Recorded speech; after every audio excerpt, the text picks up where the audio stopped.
ចឹងមិនថាខ្ញុំមិនចង់លេងតួអង្គអំទេពេលខ្ញុំលេងតួអង្គអំពេលណាអ្នកឃើញឡែនយើងគេមកកាក់វាយ2អ្នក3អ្នកនេះហើយចូលវាយយើងគឺរំធូរទៅទៀតឡែនអំយើងមានអីគេមកម្ដង3អ្នកមានទាំងមេឃមានទាំងអំមានទាំងរោមទៀតមកលេងឡែនយើងហើយចឹងយើងរស់មិនកើតបងប្អូនយើងហើយដល់ពេលឥឡូវខ្ញុំខឹងពេកបើអត់ទីបានមកខៀទៀត2ខៀមកយើងបាទក្រន់ដែរណាមានតែងមកជួយយើងហើយឥឡូវយើងបានចិត្តចូលវាយអំគេទៅមុនហ្នឹងគ្នាគេ2អ្នក3អ្នកចូលវាយឥឡូវយើងមានតែងនៅហ្នឹងយើងរៀងចូលវាយគេចូលធូរតែបានគាត់ឲ្យយើងបានមកខៀទៀត3ខៀបាទហើយសម្រាប់តួអង្គអីស៊ីនេះបងប្អូនធ្លាប់លេងអត់ខ្ញុំលេងក្នុងវគ្គរែងដូចជិត700 កែមិនដែលឃើញណាគេយកអីស៊ីមកលេងចឹងខ្ញុំឆ្ងល់ថាទេហេតុអីបាទតួអង្គនេះខ្ញុំជួយចិត្តលេងខ្លាំងមែនទែនក៏ប៉ុន្តែឃើញណាគេលេងចឹងខ្ញុំក៏សាកយកមកលេង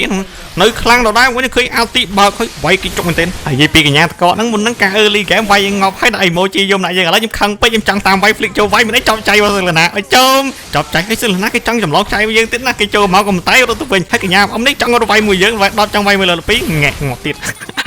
យើងសាយគេចឹងគេខឹងយើងគេចង់ចូលសងសឹកយើងណាគេចង់ដាក់កកយើងកំតែចំតែយើងបុកមានអីងប់មកយើងទៀតតែយើងនឹងវិញត្រូវ enemy គេកាក់វាយគិតតែចង់ជួយដែរកំតែជួយអត់តន់ទេកំតែយើងបានមក kill ណាតែយើងយកកំតែបាន kill ហើយឃើញថាទុំសិលណាធ្វើអីចង់គប់ចៃមកយើងទៀតណាកំតែយើងខ្វល់ទេយើងវាយឡតហើយដល់ពេលទៅឃើញ enemy គេចង់មករត់ដើមឡតយើងបានអត់ទីមកពីដល់គ្នារត់ចៃជើងព្រាតដូចនិយាយដើមគេមកតន់ចឹងហើយថាអូចំណាំម៉ែបញ្ញាតកហ្នឹងដល់ពេលទឹកអូនោះគ្នាយើងវាយក៏បាត់ចឹងគេថាអូគេប្រហែលតែផុតអីយើងតាមអត់តន់ទេក៏ប៉ុន្តែឃើញចោលសុនយើងបើកឡានមកយើងកឡើងក្លានតែយើងណាហើយអាប៉ែតែទៅបុកណាគេបុកជាងថ្មដល់ពេលតែប៉ែបដាំងបាត់យើងអូមីងប់បាប៉ែបដាំងទៀតយើងភ័យពេកកាដកណាដល់ទៅអូជុំបានខៀយើងឲ្យជុំដល់បើខៀដល់ពេលទៅថាអូរំខៀអូបានទ្រីបខៀចៃដល់មិញភ័យរត់ទៅពេលបានទ្រីបខៀតែមិនដឹងគេថាទឹកដៃដល់ពិតយើងស្លន់សោះបានទ្រីបខៀហើយនិយាយពីរឿងទឹកដៃតែយើងក៏ចង់ចេញទឹកដៃដែរលើកនេះបុកចំ enemy ឯងមិនមែនចំជាងទេអញ្ចឹងយើងកុំចាំយូរដែរបើអាទី2បានអាប៉ែបដាំងហើយបានណាគេបានកញ្ញាតកសម្រាប់យើងខ្លាំងមែនទេគ្នាដល់នេះ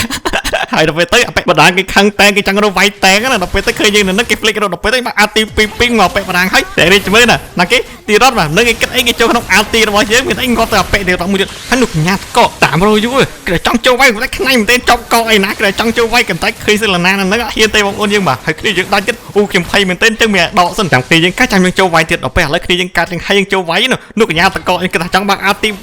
បាក់អាទី2អីចូលខាងគេរត់បាត់ហើយយើងតាមមាន flick យើងគិតថាអូជាងតាមវាយទៀតដល់ពេលទៅគេទៅផុតបាត់ក៏តែអ្នកនេះអានដោះយើងចូលតាមវាយគេសដងទាំងអូនយើងបាទអញ្ចឹងយើងក៏មហិសម្រាប់យើងចូលទៅជួយអានដោះយើងណាដូចបងប្អូនយើងត្រង់មើលវីដេអូនេះរហូតដល់ពេលនេះអញ្ចឹងដូចគ្នាបាទមហិសម្រាប់ទេអញ្ចឹង follow ផងអ្នកនេះហើយយើងមើលឌីរ៉តនេះវិញគេចេញសើវាយ1 5បងប្អូនយើងមកមានអី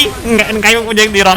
ហើយដល់ពេលទៅខ្ញុំរត់ថាអេណែម៉ែកញ្ញាតកដឹកឃើញម៉ែកញ្ញាតកក៏ឃើញកញ្ញាចៃបងប្អូនតាមវាយគូសិនណាពីដាច់ទៅយើងទៀតដល់ពេលទៅខឹងចាតាមវាយកញ្ញាចៃនឹងមើលដាច់របស់យើងហើយដល់ពេលទៅអូនោះកញ្ញាតកនោះម៉ែកញ្ញាតកយើងខំតាមរយូរយើងឃើញយើង flick ចូលវាយងកញ្ញាតកវាសប្បាយមែនទេសប្បាយចិត្តណាស់បងប្អូនហើយសង្ឃឹមថាបងប្អូនសប្បាយចិត្តដូចគ្នាហើយថាបងប្អូនត្រង់មកដល់ពេលនេះសរសើរខ្លាំងមែនទេបងប្អូនយើងបាទមើលដល់ចប់ណាចឹងបងប្អូនជួយ follow subscribe ផងបាទយើងជួបគ្នាវីដេអូក្រោយទៀតបាយបាយគ្នាយើង